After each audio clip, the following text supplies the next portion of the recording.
Assalamualaikum warahmatullahi wabarakatuh. Di video ini saya akan membahas mengenai analisis fatwa hukum keluarga Islam yang disampaikan oleh seorang ulama kontemporer yaitu Syekh Asim Al-Hakim. Sebelum masuk ke inti pembahasan, izinkan saya memperkenalkan diri terlebih dahulu. Nama saya Frizal Ahmad Maulana, mahasiswa UINSA Sunan Ampel Surabaya, NIM 0502012304. Saya membuat video ini bertujuan untuk memenuhi tugas saya, mata kuliah fatwa dan jurisprudensi hukum keluarga Islam.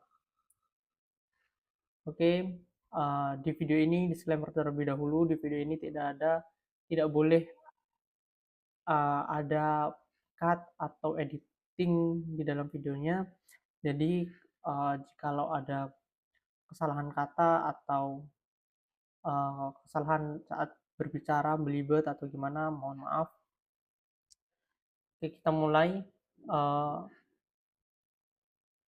dari biodata atau biografi Syekh Asim Al-Hakim. Secara singkat saja, beliau dikenal sebagai seorang dai dan pemberi fatwa yang sering menjawab berbagai pertanyaan umat melalui media sosial, termasuk melalui kanal YouTube-nya. Dalam video ini, saya akan mengambil 3 contoh fatwa terkait hukum keluarga Islam. Kemudian saya akan coba menganalisis fatwa tersebut menggunakan teori peran fatwa. Di dalam teori peran fatwa itu ada 4 jenis teori peran fatwa. Yang pertama ada ta'diyi. Ta'diyi adalah menguatkan apakah fatwa itu mendukung atau memperkuat aturan negara atau tidak. Jikalau memperkuat, yakni fatwa tersebut termasuk ke dalam teori ta'diyi, yakni menguatkan. Yang kedua ada islahi. Islahi yaitu menguatkan sekaligus mengoreksi. Fatwa yang mendukung hukum negara tapi juga memberi perbaikan hukum, perbaikan fatwa ya, perbaikan hukum, perbaikan syariah. Jadi fatwanya mengandung perbaikan ya, sekaligus mendukung hukum negara tersebut. Yang ketiga ada tahhihi, yakni membenarkan sekaligus meluruskan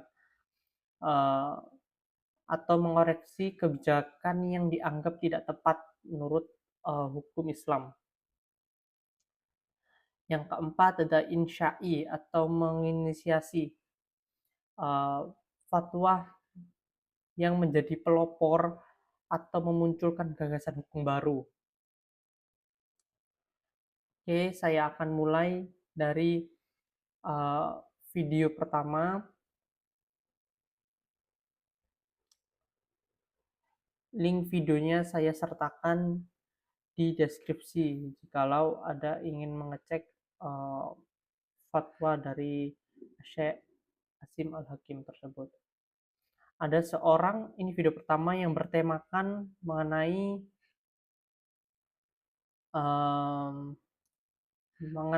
perceraian melalui hukum negara.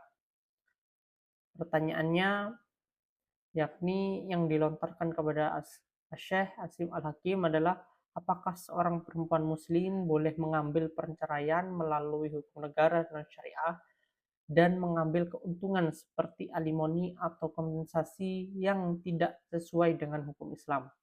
Dan jawaban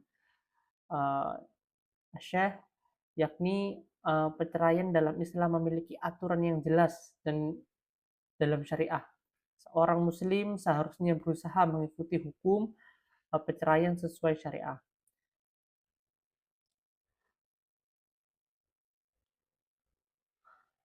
Menggunakan sistem hukum yang bertentangan dengan syariah untuk mendapatkan keuntungan yang tidak diperbolehkan dalam Islam dianggap tidak sesuai dengan prinsip syariah. Beliau juga menegaskan bahwasannya seorang muslim seharusnya mencari penyelesaian yang sesuai dengan hukum Islam terlebih dahulu. Menurut saya ini termasuk ke dalam teori tasihi. Kenapa tasihi? Karena fatwa ini berfungsi meluruskan atau mengoreksi praktik masyarakat yang dianggap tidak sesuai dengan prinsip syariah. Dalam kasus ini, Syekh Asim Al-Hakim berusaha meluruskan praktik sebagian masyarakat muslim yang menggunakan sistem hukum perceraian non-syariah untuk mendapatkan keuntungan tertentu. Yang kedua ada di video kedua yang bertemakan talak bersyarat. Pertanyaan yang diajukan yakni jika seorang suami mengatakan kepada istrinya, jika aku menikah lagi, maka kamu tertalak. Apakah talak tersebut benar-benar terjadi jika suami menikah lagi? Jawaban dari Syekh yakni pertanyaan tersebut termasuk talak bersyarat. Dalam fikih Islam, talak bisa terjadi jika syarat yang disebut benar-benar terjadi. Namun, para ulama memiliki perbedaan pendapat mengenai bagaimana talak tersebut dihitung dan bagaimana niat suami mempengaruhi hukum tersebut. Beliau menegaskan bahwasanya ucapan talak tidak boleh digunakan secara sembarangan karena talak merupakan perkara yang serius ya dalam Islam. Jadi tidak boleh dipermainkan. Menurut saya ini termasuk ke dalam teori insya'i karena fatwa tersebut memberikan penjelasan hukum terhadap kasus atau persoalan yang muncul dalam kehidupan masyarakat. Insya'i berarti fatwa tersebut itu memberikan penjelasan hukum terhadap kasus atau persoalan yang muncul di dalam kehidupan masyarakat. Dalam kasus ini, pertanyaan tentang talak bersyarat adalah situasi spesifik dalam kehidupan rumah tangga, sehingga fatwa tersebut memberikan penjelasan hukum Islam terhadap kasus tersebut. Yang ketiga, yakni pertanyaan bertemakan hulu atau istri meminta cerai. Pertanyaan yang diajukan yakni apakah seorang istri boleh meminta cerai dari suami tanpa alasan yang jelas? Jawaban Syekh yakni dalam Islam penceraian diperbolehkan tetapi merupakan hal yang tidak dianjurkan jika tanpa alasan yang kuat. Jika seorang istri benar-benar dapat melanjutkan pernikahan, maka Islam memberikan solusi yaitu adanya hulu. Hulu yaitu perceraian yang diminta oleh istri. Namun hulu harus dilakukan dengan alasan yang sah dan memulai proses yang benar.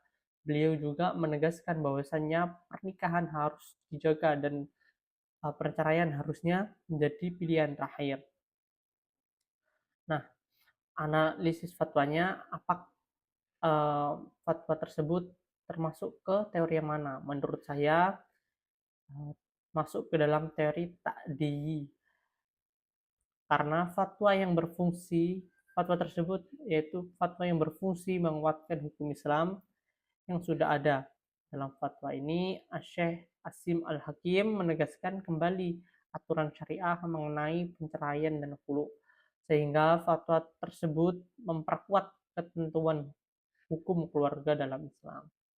Kesimpulannya, dari ketiga contoh fatwa tersebut yang disampaikan oleh Syekh Asim Al-Hakim dapat disimpulkan bahwasanya fatwa memiliki berbagai peran dalam menjawab persoalan hukum keluarga. Beberapa peran tersebut antara lain seperti tadi ada tahihi yaitu fatwa yang meluruskan praktik yang sudah sesuai dengan syariah. Terus ada tadi yang yaitu insya'i yaitu fatwa yang memberikan penjelasan hukum terhadap kasus tertentu. Yang tadi lagi ada ta'diyi yaitu fatwa yang menguatkan aturan syariah yang sudah ada. Hal ini menunjukkan bahwasannya fatwa tidak hanya berfungsi sebagai jawaban keagamaan, tetapi juga sebagai panduan bagi umat Islam dalam menghadapi berbagai persoalan kehidupan masyarakat, khususnya dalam bidang hukum keluarga. Demikian presentasi yang dapat saya sampaikan. Kurang lebihnya mohon maaf. Assalamualaikum warahmatullahi wabarakatuh.